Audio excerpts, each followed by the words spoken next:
Hello friends, welcome to Dinsa Vlogs. I am Kulveer Singh. So if you have not subscribed to my channel, please do subscribe it and share it with as many people as you can. So this vlog is related to my driving experience. So I got the class 5 advanced license in 2019. Yeah, it's 2020. Yeah, it's almost like 15-16 months since I got the license. So I'm not any type of instructor or somebody, but I got knowledge from my friends. Like two of my friends, they were when I was living in Vancouver, they were in Surrey, so they guided me very well. And then after that, I took the just like 3-4 classes, just to check my skills on the automatic car, because I had never driven automatic car. I was driving manual in India and here also. So for that I attended 3-4 classes, and still I learned important points here. After that I have like 3-4 people in clearing the driving exam, mostly in the first attempt, but some were like in the second. And so I thought I have some kind of knowledge which can be helpful for you guys to clear this exam, or at least to get idea before you start practicing the driving and all. So let's begin this vlog. And I'm gonna make 2 videos. In this video I'm gonna show you the exact things which happened there when I was giving the driving exam in Vancouver. It was in Langley, near to Vancouver. And so this video is related to my experience, and in the next video I may be talking about the things you need to keep in mind and which are the serious mistakes which you need to avoid and all. So let's start the video, and I'm gonna share my experience only. So first thing I did was just I booked the exam. So I had the Indian license. So right now they are changing the rules, like in 2-3 months I don't know what's gonna be the new rule, but that time it was like if you have an Indian license with at least 2 years experience, then you can book the learner test, just the knowledge test there, and clear the exam, and then you can easily book the class 5 advanced exam. So which means you can get the full license if you clear that exam, as simple as that. Although it is it includes everything. And if you have Indian license, so it's gonna be your first experience here in Canada, and you are right away going for the advanced license, which is little difficult. But if you are preparing for class 5 GDL, which we call here in Alberta, or if you are in Ontario and preparing for G2 or G, so both exams are almost same. The thing is, here I'm going to talk about the advanced class 5 exam, which includes one addition thing only, and that additional thing is just the highway, which means you are gonna go to the highway for 5 to 6 minutes or maybe 10 minutes, just doing the basic things there. That's the only addition and difference to the other exam. And so I booked the knowledge test and then cleared the exam, and I have already made a video related to that. Like you need to extensively use the skip option there. Skip the question if you are in doubt, and keep skipping until end. Okay, and here after clearing knowledge test, I went to the ICBC there, and in Alberta here it's the registry. So I went to ICBC. They saw my documents and everything.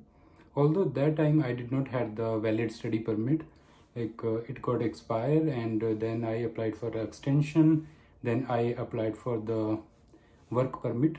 So I did not have the valid document in my hand, but I was on applied status, which means I have already applied and waiting for the result of my work permit. So when I went there, so it took like 20 minutes to discuss the things with them. So they created one examiner, not the examiner, the staff. He created a lot of problem there, like you cannot give the exam because there is a 14-day gap between expiry of my study permit and application of the work permit. There was a gap between those two things. Then I went to the immigration website. I downloaded the status proof and everything. After struggle of like 20 minutes, and then some local lady, yeah, she was like the British, looks like the the local Canadian. She came for the help, and then she sorted out everything, and I was ready for the exam. She was like, oh, yeah, that's fine, you are on applied status, no need to worry, you can give the exam now. So after the struggle of like 20-25 minutes, I went outside, and then the examiner, she was a lady, and she was like, okay, where is your car, please bring me to your car. And I went there. Okay, after we both were sitting inside, there was COVID thing and all, so we were supposed to lower the door windows. So that time there was misconception like if there is COVID and all and windows are up, it is very dangerous, which was true also. So we lowered down the windows, and then she told me the basic thing like, you want to ask me anything, you can ask now, but during exam you cannot ask anything. And she's not gonna reply for anything, but she was still polite. And then she told me like, okay, I'm gonna go out of the car, and you just need to follow my instructions. She went outside and told me like, okay, show me the left signal. Then I applied the left signal, and then the right signal I did the same, and then the four-way flasher. These things you need to keep in mind. Okay, so where are these things? Four-way flasher, the triangle one, and these three things. And then she went to the back of the car and asked me to apply the brakes. So I applied the brakes so that she can check the brake lights, whether it's working or not. Then she went inside and asked me to like physically show where is the front light. And then she was like, oh, what is this sign? I told her like it's a high beam. She was like, we are like whenever we are unable to view anything with the regular lights and nobody is coming from the front, because as such we cannot use high beam because it is very dangerous for the person who is coming from the front. So I just told her we can use it in emergency when we are unable to see and nobody is coming from the front. And another thing, the last thing which she asked about is the washer. She asked me to clean the windshield. So we should know like how it is working. Mostly we know about our car, but if we are going to any driving school, so every car is little different. So just to try to practice that. After that, she was like, okay, now we are ready to go, and you can go, and just need to follow my instructions. You don't have to take your own decision like changing lanes and all. She will right away tell me, and she's gonna tell me in advance, like you don't need to worry about anything. So from the starting, like as everybody have to take care of one thing, like do the 360-degree check. You start the engine, she tells you like okay, in my case she told me to take the left turn because we were in the parking already. So first thing is to do the 360-degree check, whether there is wall at the back or just the other cars are there. Still we have to perform 360-degree check, which means we have to like look there like this, do the shoulder check and everything. Try to show that everything. There is nobody standing on left side, right side, or there is nobody at the back. It is now 100% sure nobody is there. Then I gave the signal, and then try to look both sides, and then just take the left turn. And then again there was a stop, but there was no stop sign, but still there was a line, white line, so we are supposed to stop there and see if somebody is coming on the main road or not. Then again, so according to me, first 3-4 minutes are very important, because if you fail there, then it's very easy for them to say, oh, you got failed, or then you don't need to go on the road. because it becomes very, looks very dangerous for the instructor to believe like you can drive well. First thing is like you're gonna have 3 or 4 stops when in the parking. So make sure you stop everywhere, whether there is stop sign or not. There is a main line is going on at the front of you, and you are going to enter. If there is no stop sign, still you have to stop and wait for the traffic or some car which is coming. And then she took me at the road. Then after taking right turn, we were on the road, and the speed was like 50 kilometer per hour. So here, I was concentrating like not to go above 50, but still I would never go at 40 or 42, because still I'm gonna lose marks for that. Try to keep it between 40 to 50, like 46, 47 is still okay. And if you go above 50, maybe 1-2 kilometer, 3 kilometer, they're gonna deduct marks, but still it is okay, because it is natural that you cannot maintain exact 50. So try to keep it between 45 to 50, so that you don't go fast and you don't even go slow. Like you cannot drive at 35 or 40 if everybody else is going at 50. And so after that, as I already told you, like I took the 3 or 4 classes, so I already knew like where is the school zone. So this is the most important thing. And here, so in 50 kilometer per hour road, you can go 52, 53 sometimes. They can deduct your marks. Still, you can proceed for the exam. But if in school zone, so here the speed is 30 and you go at 31 or 32 by mistake, then they can right away fail you in the exam. So the safest thing to do is keep it at 25. Nobody is gonna honk at you because you are going 25. It is not too slow, but still it is safe for you, because there can be any jump or or the bumps there. So sometimes what happens is when you go past the bumps, then it increases your speed by 2-3 kilometer per hour. If you somehow or by mistake cross like 30 kilometer, then they can easily fail you. So in school zone, just my focus was to keep it at 25. If it go 2 or 3 more, still I'm in the safe zone.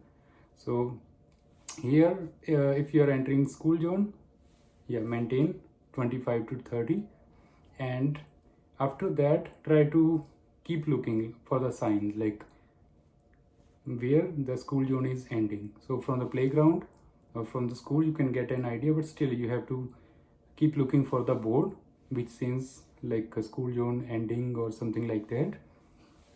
And so it is also important, because if you are going at 30 and still zone got ended and you are in 50 zone, still you are driving at 30, still you can lose marks. So my focus was to keep an eye, like whenever, like when there is gonna be a school zone, if board says 30, so before entering or before crossing that board, I was supposed to be under 30, so which is very important. And if after 30 you see the the board like okay school zone end, you cross that board and then you see the speed of 50, then still we can be at 45 and we can be increasing the speed, it's fine. But if we are going from 50 to 30 zone, then we should be at 30 before we cross the that board which says 30. So we cannot take the risk of going at higher speed. And after school zone, he asked me to do the pullover. So pullover basically means like you have to show like okay, I have seen in the mirrors and I have done the just the shoulder check. If you're turning like right side, then you have to do like this and watch the mirrors, give the signal, right signal. Right away you have to park the car on the right side.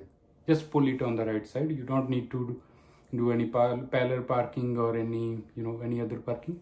You are going straight and just go to the right side and then just park the car there.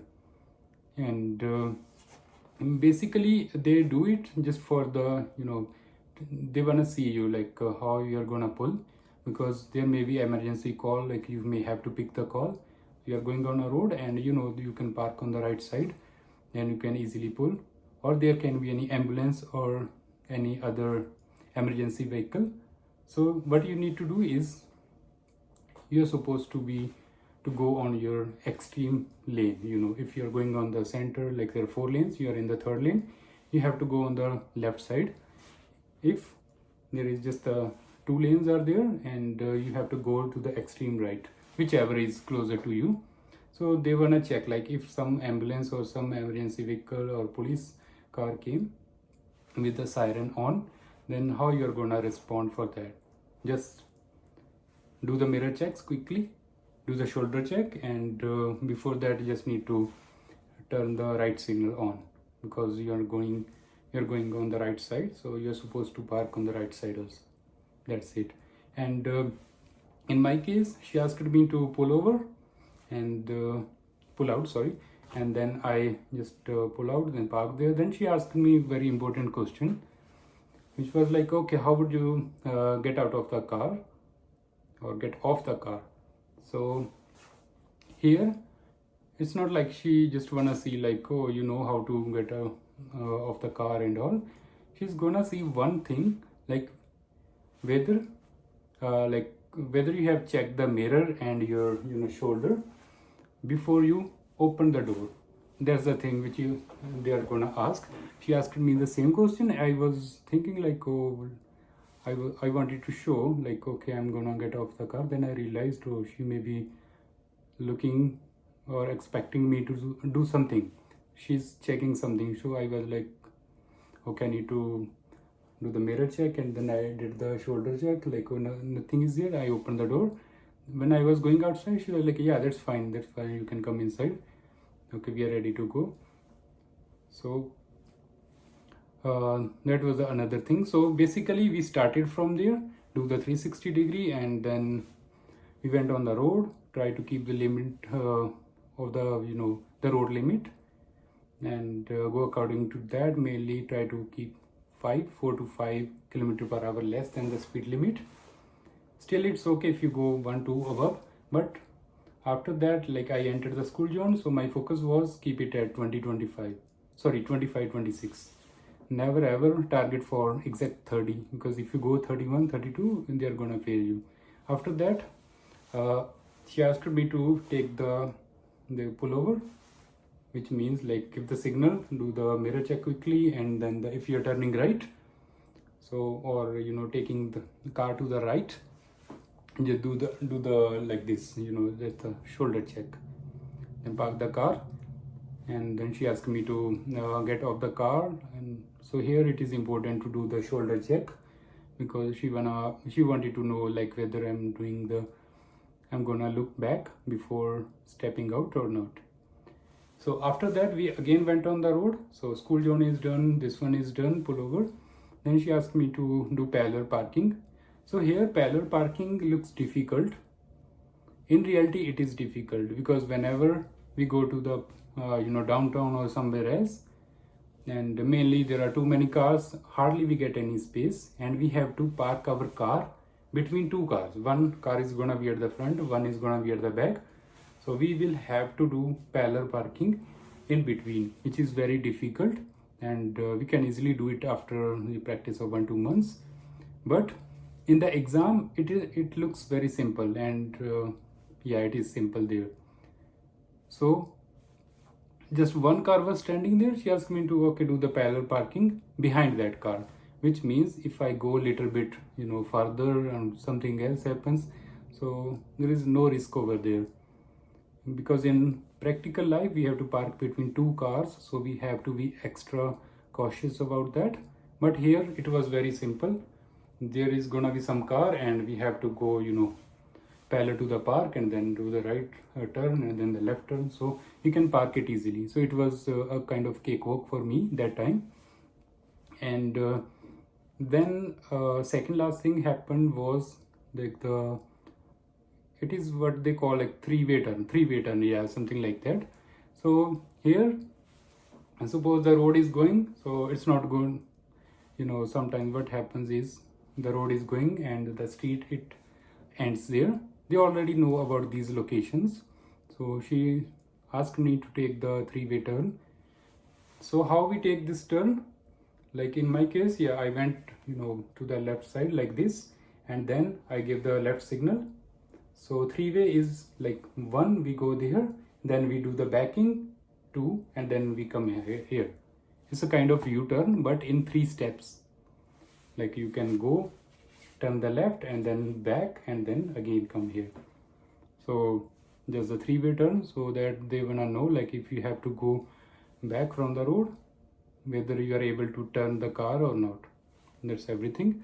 And so after that we went again back to the ICBC, and my friend he told me, like I don't know whether it was a joke or something, but yeah, in 90% cases it is true also. So when you are going back to the same parking, and instructor, they ask you to do just the park the car, and do just the straight parking, straight, and not the back, which means you have done something wrong. It's not in all the cases, but it is just a kind of perception, because the examiner, he or she don't wanna test you further. And if you go and they ask you to just park the car just straight, and it means it can be something to worry, but not in all cases. But if you go there and they ask you, now do the back parking, which means you are almost there to clear the exam. If they ask you, now do the back parking, there's the final thing which you have to do, then you should keep these things in mind, that exam is still running, and you have almost cleared the exam and just need to park the car there. So after parking, during parking, she was inside, and then she went outside, and they checked the everything, like the distance and all. So like it looks perfect. Now you have cleared the exam, and something like that. Overall experience was good. I did not do many mistakes, but on the sheet they mentioned some mistakes. So in my case, one mistake was like on the left turn. I was waiting, there was a green light, but I had to take the left turn, so I went little bit further in the road, because we can only one car can go at the center. And I was standing there, and I had already turned the steering on left side, because I knew the cars are coming. Once the last car come, or the green light, it turned the orange one, then I can easily take the left turn, it's my right. And but my tires were already turned left, so she also noticed, and she wrote it there, like it is not mandatory to turn the tires on the left side. You are waiting for the left turn, just keep the tire straight, and whenever you get a chance, you can easily turn. So that was a mistake. And other was related to speed limit. It was showing 54 in a 50 km/h zone. So I think maybe they have deducted some marks, but still we get 50 or 60 marks in the class 5 exam. Still too many marks. If you are doing little mistakes, still it's fine. You are gonna easily clear the exam, and just try to avoid big mistakes. And in the next video, I may try to cover those things, because it is already going long. It's like 25-minute video. I'm gonna end this video here. And today I'm gonna make 1 or 2 more videos related to things you need to keep in mind during driving. And that's all about this vlog. Thank you so much.